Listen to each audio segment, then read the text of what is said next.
Ford built over 34 million F-Series trucks. Chevy sold more than 13 million Silverados. We all know those trucks, but what about the pickup that had ski attachments and weighed less than a modern motorcycle? Or the one hand-built with station wagon tail fins that Dodge welded on one at a time? Or the muscle truck so rare that only 50 people on the planet could buy one, and it came with a Viper engine? There are American pickups out there with production numbers so low they make a Shelby Cobra look mass-produced. Trucks that changed history, broke records, and then vanished. These are the 10 rarest American pickup trucks you've never seen. Let's count them down. Number 10, the Crosley Farm-O Road. Picture a vehicle that's part miniature Jeep, part farm tractor, and part snowmobile, built by a man who also happened to own the Cincinnati Reds baseball team. That was Powell Crosley Jr., and in 1950 he created the Farm-O Road. This thing rode on a 63-inch wheelbase, weighed about 1,100 pounds, and ran a tiny overhead cam 4-cylinder, making 26.5 horsepower. But what it lacked in size, it made up for in sheer versatility. A 2-speed range box gave it 6 forward gears with a stump-pulling 70-to-1 crawl ratio. You could bolt on a plow, a mower, a hay rake, a post hole digger, or a snowplow. And if winter got really serious, you could literally attach steel skis to the front wheels and drive it like a snowmobile. Fewer than 600 were ever built. Crosley as a company collapsed because post-war America decided it didn't want small cars. The Farm-O Road went down with the ship. Today, award-winning examples sell for $15,000 to $25,000. And here's the kicker about Powell Crosley himself. He built his first car at age 14, using $8 he borrowed from his brother, won a $10 bet from his father that it would actually run, paid his brother back, and pocketed $2. The man was born hustling. Number 9, the Diamond T Model 201. Diamond T was founded in Chicago in 1905 by a shoemaker's son named C.A. Tilt. His motto was simple: a truck doesn't have to be homely. And the Model 201, built from 1938 to 1949, proved it. This was a 1-ton pickup truck that looked like it belonged in a luxury car showroom. The horizontal bar grille could pass for a 1938 Cadillac 60 Special. The dash panel was engine-turned metal. The 2-piece windshield cranked open for ventilation. And sitting on the hood was a gorgeous cast ornament of a sled dog in harness. Around 7,000 were produced over the entire run, but that premium positioning was also what killed it. At $1,655 new, the Diamond T cost 30 to 40% more than a Ford or Chevy 1-ton. Farmers and contractors couldn't justify the price, no matter how pretty the hood ornament was. During World War II, Diamond T pivoted to building the legendary tank transporters that hauled Allied armor across North Africa, but they never found their way back to light trucks. A 1948 Model 201 sold at R.M. Sotheby's for $176,000. The sled dog alone is worth the price of admission. Number 8, the Studebaker Coupe Express. If you think the El Camino was the first car-truck hybrid, you're off by 20 years. In 1937, Studebaker built the Coupe Express, and it was designed by none other than Raymond Loewy, one of the most influential industrial designers in American history. The truck shared its front sheet metal with the Studebaker Dictator sedan, giving it sweeping, aerodynamic lines that no other pickup could touch. The interior was partly designed by Helen Dryden, reportedly the highest-paid woman in America at the time, and she created an Art Deco instrument panel that honestly belongs in a museum. Features that were unheard of in 1930s trucks included broadcloth upholstery, a 30-hour clock, an optional radio, overdrive transmission, and a hill-holder anti-rollback system for steep grades. About 5,200 to 5,700 were built across 3 model years. The truck was described as appealing more to the estate owner than to the farmer who wanted a tough pickup. And at 15% more than the competition, most farmers agreed, only 15 to 18. Fully restored examples are believed to exist in the United States today. A restored one sold at Mecum for $72,000. A hot-rodded version with an LT1 swap brought $87,500 on Bring a Trailer. Number 7, the Dodge Sweepside. This is the only American pickup truck ever built with full-size tail fins, and the way Dodge made it happen was beautifully crude. Starting in 1957, Dodge's Special Equipment Group literally took the rear quarter panels, tail fins, and bumper from a 2-door station wagon and grafted them onto a standard step-side pickup bed. Every single one was hand-assembled by the Special Equipment team rather than mass-produced on the main line. If you look closely at surviving examples, you can still see the weld marks where the panels were joined. The truck came with two-tone paint, a wood cargo bed, full wheel covers, white walls, and Virgil Exner's iconic forward look styling. And instead of a column, shifter, you got a push-button Torque-A-Flight automatic. That's right, you press buttons on the dashboard to select your gears in a pickup truck. Dodge built somewhere between 1,200 and 2,500 across 3 years, with only about 180 in the debut year of 1957. Canadian versions were badged as the Fargo Swept Side and came in unique colors including pink and white. One farmer apparently bought a pink one cheap because, in his words, everyone called it a girl truck. A 1957 Swept Side sold at Make 'em Kissimmee for $150,000. That's tailfin money. Number 6. The GMC Suburban Carrier. Here's a truck where the mystery might be as valuable as the truck itself. Total production was approximately 1,000 units between 1955 and 58. In the first year, GMC reportedly built just 300, roughly one for each GMC dealership in the country.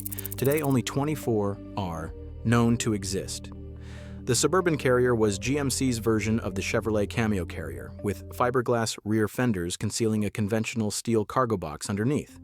But while Chevy sold over 10,000 Cameos, the GMC version was dramatically rarer, and it had one key advantage. Under the hood sat a Pontiac-sourced 287 cubic inch V8 paired with a 4-speed Hydra-Matic automatic in an era when most trucks were stuck with a 2-speed Power Glide. GMC modified the valve covers to scrub away the Pontiac script and repainted them from Pontiac green to GMC red-orange. And here's where it gets interesting. The production records for the Suburban Carrier were reportedly destroyed in a fire. Nobody knows the exact numbers. What we do know is that these trucks occasionally show up at Pontiac Oakland Club International meets, which is a funny sight. A GMC pickup truck at a Pontiac show because it's running a Pontiac engine. Restored examples are estimated at $20,000 to $50,000. But good luck finding one. Number 5. The American Bantam Pickup. This might be the most important truck on the entire list, not because of its size, because the whole thing weighed 1,100 pounds, ran a tiny inline-4 making 20 horsepower, and could literally fit inside the bed of a modern F-150. It's important because of what the company did next. About 580 Bantam pickups were built between 1938 and 41, designed by Count Alexis de Sachnovsky and manufactured in Butler, Pennsylvania. The 1938 Bantam also served as the inspiration for Donald Duck's car, first seen in the Disney cartoon Don Donald. But the real story is what happened after. American Bantam designed and delivered the world's first military quarter-ton 4x4 to the United States Army at Camp Holabird on September 23, 1940. It worked, the Army loved it, and then the government invited engineers from Ford and Willys Overland to watch the testing. They copied the design. The Army handed Bantam's blueprints to competitors who had the production capacity that Bantam lacked. Ford and Willys built hundreds of thousands of Jeeps. Bantam was told to go build trailers. The company that invented the Jeep never built a single one. Restored Bantam pickups have sold for $12,000 to over $50,000 at auction.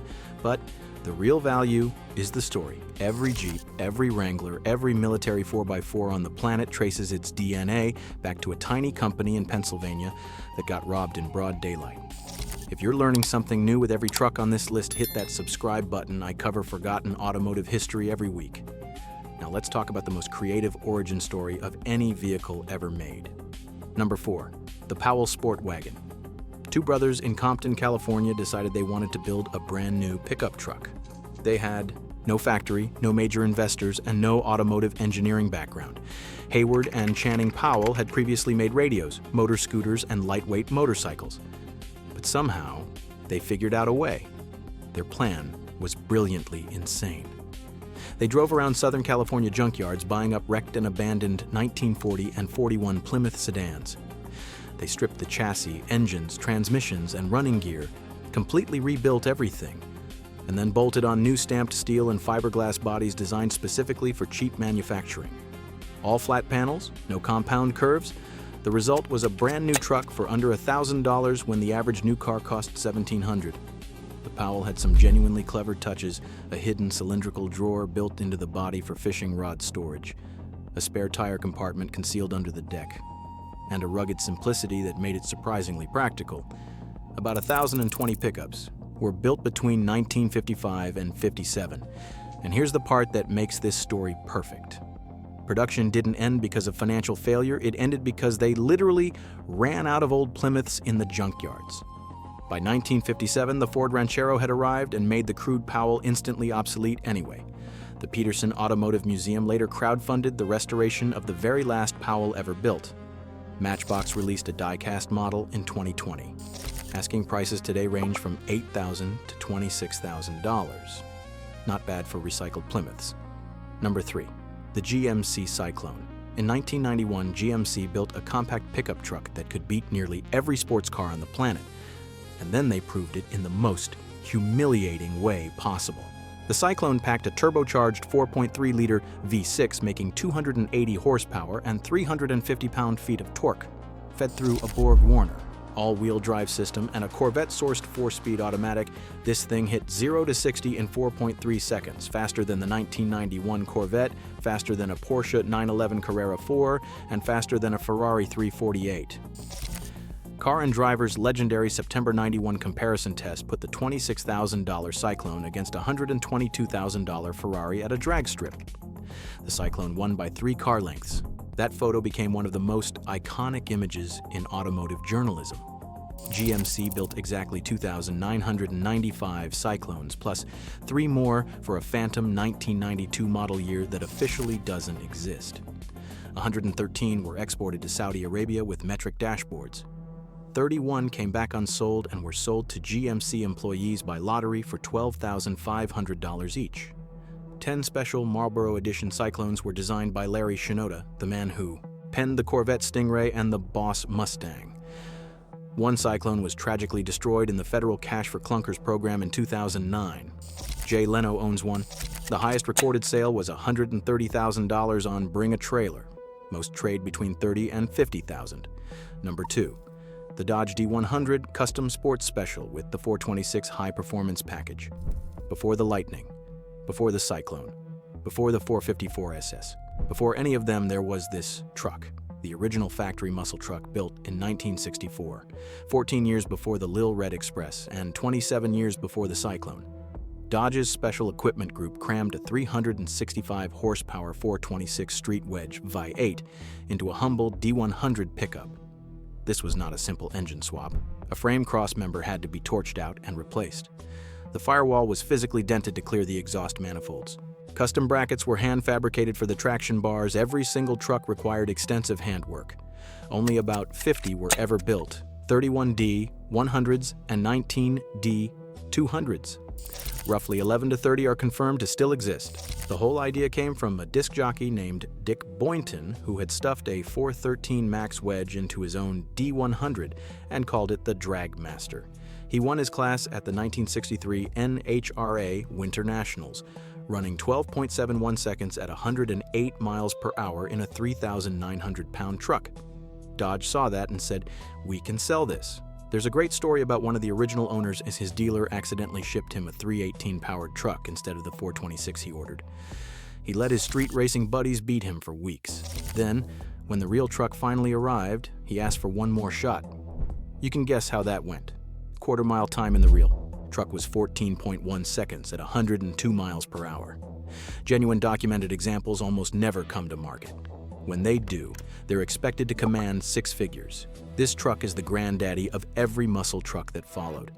And number 1, the Ford Sky Ranger. If the D100 is the rarest muscle truck, the Sky Ranger might be the rarest production-adjacent Ford truck in history. Ford commissioned a company called Professional Auto Crafters and the American Sunroof Company to convert Ford Ranger XLT.